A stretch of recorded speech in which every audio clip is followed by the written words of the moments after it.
52 millions d'euros de recettes radar dédiées à la prise en charge des blessés graves de la route. Afin d'améliorer la prise en charge sanitaire et médico-sociale de ces accidentés de la route, le gouvernement a décidé, lors du comité interministériel de la sécurité routière du 9 janvier 2018,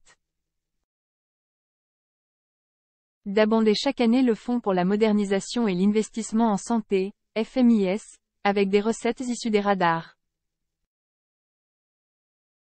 Conformément à cet engagement, une enveloppe annuelle de 26 millions d'euros s'est ainsi allouée depuis 2019 pour financer des projets d'investissement dans des structures impliquées dans la prise en charge des blessés de la route. Ces projets d'investissement sont recueillis dans le cadre d'un appel à projets annuel ou bisannuel lancé auprès des établissements de santé et des établissements et services sociaux et médico-sociaux, à l'initiative des agences régionales de santé, ARS, et des préfectures de région et de département. Ils sont ensuite sélectionnés au terme d'une procédure mobilisant les ARS, des préfectures ainsi qu'un comité interministériel national composé de représentants du ministère de l'Intérieur, délégation à la sécurité routière, du ministère de la Santé et de la Prévention, Direction générale de l'offre de soins, et du ministère des Solidarités et des Familles, Direction générale de la cohésion sociale. Les critères de sélection reposent sur la qualité et la viabilité des projets proposés, sur les priorités nationales et sur la pertinence locale afin de garantir un maillage territorial cohérent. Le dernier processus de sélection a été lancé le 28 juin 2022 pour 2 annuités et pour un montant de 52 millions d'euros.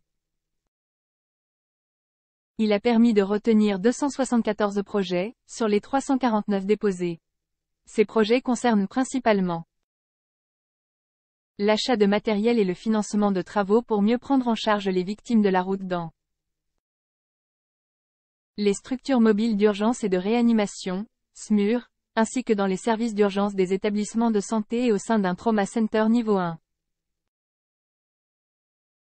L'achat de dispositifs médicaux qui s'appuient sur de nouvelles technologies qui permettent l'évaluation précise des déficits musculaires et neuromusculaires ainsi qu'une rééducation passive dès les services de réanimation.